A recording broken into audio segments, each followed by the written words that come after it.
అన్న మొన్న రేవంత్ రెడ్డి అన్నారు కదా! అందరికంటే ఫస్ట్ నేను చేస్తా, అమలు చేస్తా అని అన్నాడు కదా!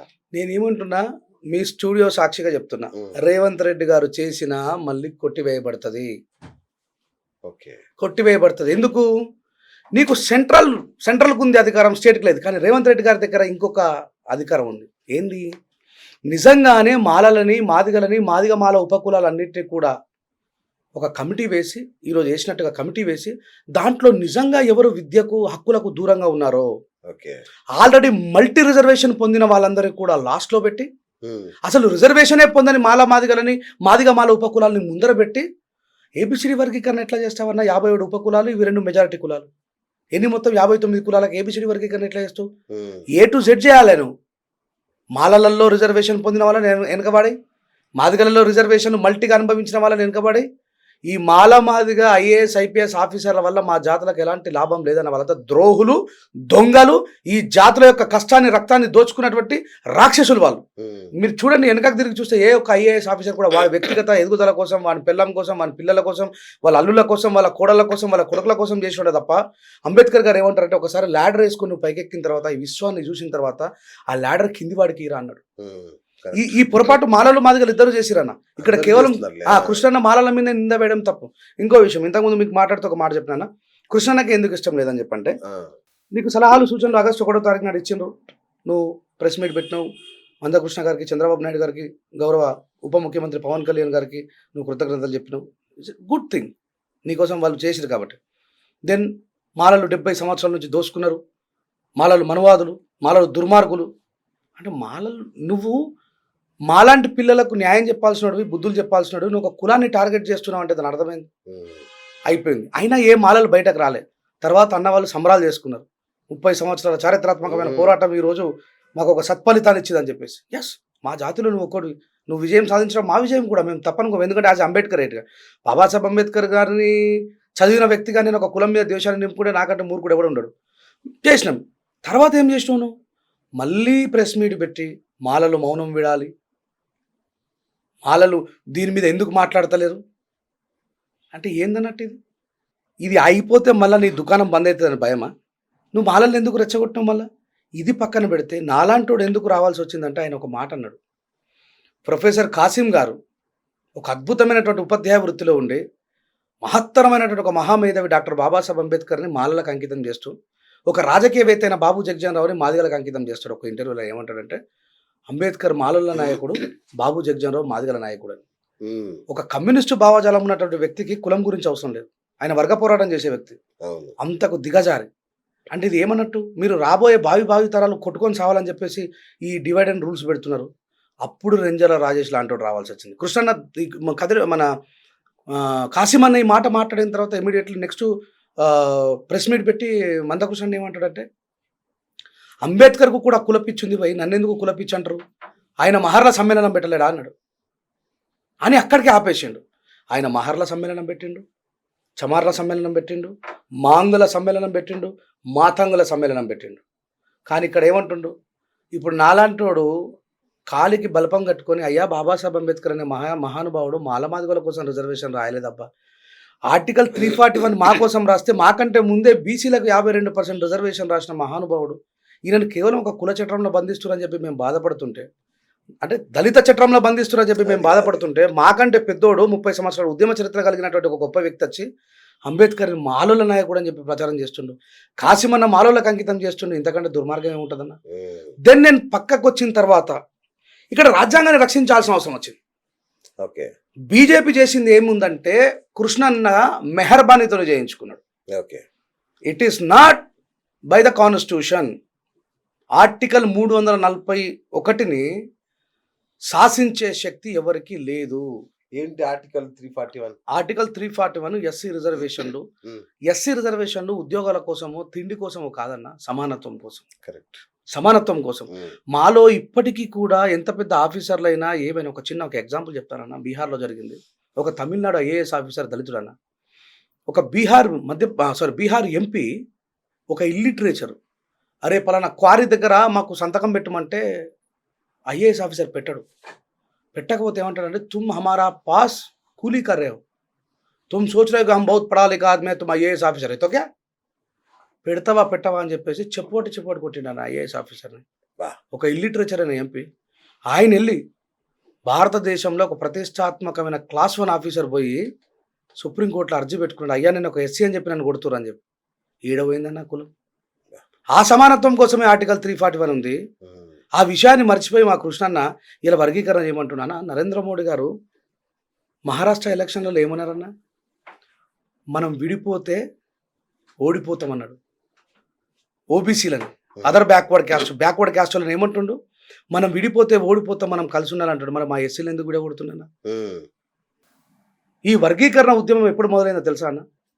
కారం చెడు చుండూరులో మాలమాదిగల్ని ఊచకోత కోసినాడు ద గ్రేట్ వారియర్ కత్తి పద్మారావు గారు, బొజ్జ తారకం సార్. ఆ ముక్కలని తీసుకొని సంచులలో వేసుకొని ఢిల్లీకి పోయి జంతర్ మంతర్ల భారతదేశం నలుమూలల దిక్కులని పిక్కటిలేలా మా మీద ఇంత అన్యాయం జరుగుతున్నది, ఓ భారత సమాజమా నువ్వు స్పందించవా అంటే ఆ రోజు పార్లమెంట్లో మాట్లాడి ప్రజా కోర్టు వేయించి అన్న 29 రాష్ట్రాలలో ఏ రాష్ట్రం సాధించని ఘనత మన తెలుగు రాష్ట్రం సాధించిందన్న. వాళ్ళు చేసిన పోరాటం ద్వారా ఎస్సీ ఎస్టీ అట్రాసిటీ కేసు వస్తే ఈరోజు దాని వెనకాల ఆయన చంద్రచూడ్ గారు ఇచ్చిన సలహాలు సూచనలలో 500 పేజీలలో ఏమున్నదో చదవరు. దాంట్లో టైం బాండింగ్ చెప్తాడు, క్రిమీ లేయర్ చెప్తాడు. మాకెందుకు ఉండాలన్నా? బీసీలకు కూడా క్రిమీ లేయర్ పెట్టిన అది అన్యాయం అన్న. మనలో ఎవరైనా నేను ఏమంటానంటే, ఒకడు కలెక్టర్ అయితే లేయర్ ప్రతిపాదించినట్టున్నారు కదా, ఇంకా పెట్టలేదు కదా. అంటే అసలు ఎస్సీలలో క్రిమి లేయర్ ఉండనే కూడదు, బీసీలలోనే ఉండదన్న. బీసీలలో పెట్టారు ఎందుకంటే బీసీ నాయకులకు సోయి లేదు, అది తప్పు. ఎట్లా అన్న? ఇప్పుడు 3000 సంవత్సరాల నుంచి బీసీలు ఎట్టికట్టం చేసుకుంటా, కుమ్మరోళ్ళు మట్టి విసుక్కుంటా, కమ్మరోళ్ళు లోహాల్ని ఆయుధాలుగా మలుచుకుంటా, సాకరోళ్ళు బట్టలు ఉత్తుకుంటా, వాళ్ళ రెక్కల కష్టంతో పనిచేసేవాళ్ళు ఒకసారి రిజర్వేషన్ ఉపయోగించుకుంటే వాళ్ళ జీవితాలు ఎట్లా మారిపోతాయన్న? ఒకటేసారి రిజర్వేషన్ ఉపయోగించుకుంటే. ఇదే చంద్రచూడ్ గారి తండ్రి 11 టైమ్స్ ఆయన సుప్రీంకోర్టు చీఫ్ జస్టిస్ చేస్తాడు. అంటే మీరు 11 సార్లు పదవులు, భారతదేశంలో అత్యున్నతమైన పదవిని మీరు 11 సార్లు అనుభవించవచ్చు. మేము ఎస్సీ ఎస్టీ బీసీలను ఒక్కసారి అనుభవించి ఎట్లా మా జీవితాలు మారిపోతాయి? ఇది బీసీ నాయకులకు సోది లేదు, ఎవ్వరు మాట్లాడలేరు. ఇలా ఎస్సీలలో డిస్క్రిమినేషన్ తీసుకొని వస్తూ ఉన్నారు, మా లోపల క్రిమి లేయర్ పెట్టాలంటారు. అరే నేను ఏమని చెప్పినా, మందకృష్ణ దేని మీద పోరాటం చేయాలా? మనం వర్గీకరణతో పాటు మనకెప్పుడో 15% రిజర్వేషన్ ఇచ్చారు. తమిళనాడులో వర్గీకరణ ఉద్యమాన్ని చాలా సున్నితంగా ముగించేసిరన్న. ఇట్లా కొట్టుకొని చచ్చిపోయే రోజు రాలే. పంజాబ్లో ఏం చేసిరన్న, ఇప్పుడు 15% రిజర్వేషన్ ఉంది. ఒకటి నేను చెప్పిరన్నా, నీకు ఒకవేళ సాధ్యమైతే పార్లమెంట్లో బిల్ చేసుకో. పవన్ కళ్యాణ్ గారు మీకు నచ్చిన మనిషే, చంద్రబాబు నాయుడు గారు మీకు నచ్చిన మనిషే, మన ప్రధానమంత్రి గారు మీకు నచ్చిన మనిషే. మీరు పార్లమెంట్లో బిల్లు చేసుకోండి. చేసుకుందామని నువ్వు పోతే ఉత్తరప్రదేశ్, బీహార్, మధ్యప్రదేశ్ 3 నీకు అడ్డం తిరుగుతాయి. ఈయనని హర్యానా మాదిగలు తలవారు పట్టుకుని ఓటర్లకు వచ్చి సంపెత్తామని పోయినా. ఈడు మమ్మల్ని ఏబిసిడి వర్గీకరణ ఎవరు రైట్ తెలంగాణకి లక్షణం సైజుకు మారదేంగా సాలకు అని చెప్పేసి మాదిగోలే ఈ విషయాలు చెప్పడన్నా ఏం ఎంతసేపు మాలోళ్ళు ఆ వివేక్ వెంకటస్వామి ఒక ఫ్యామిలీ పట్టుకుని మొత్తుకుంటాను. నేను ఏమంటే హక్కు అందరికీ ఉంది. ఒక ఆయన నన్ను అడుగుతారు, ఆయన మీరంతా చేస్తున్న ఉద్యమం అంతా వివేక్ వెంకటస్వామి మినిస్టర్ కావడం కోసం. అయితే తప్పిందైనా 15% వ్యక్తులం మేము. ఇలా తెలంగాణలో తెలుగు రాష్ట్రాలలో 15% ఉన్నటువంటి వ్యక్తులు రెడ్డిలు ఎంత పర్సెంట్ ఉన్నారని చెప్పి అన్నిగానే మినిస్టర్ ఇచ్చిండు గౌరవ ముఖ్యమంత్రి గారు.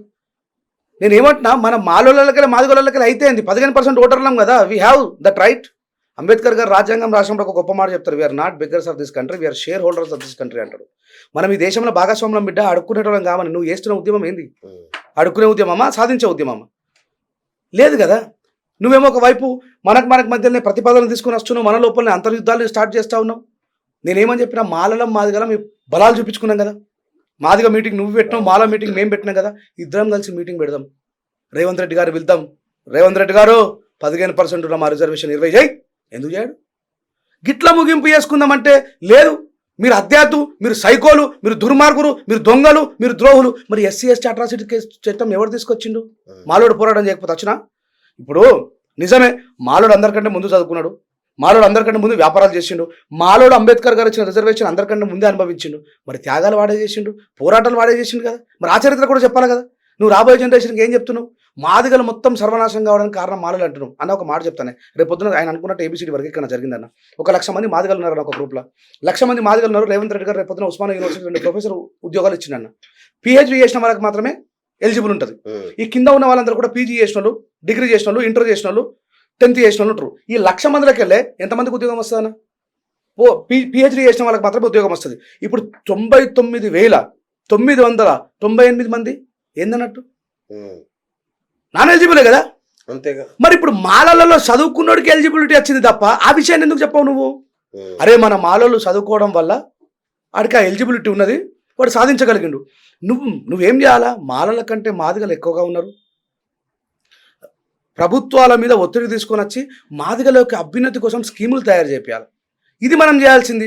అది పోయి వర్గీకరణ అడిగే దానికోసమే కదా.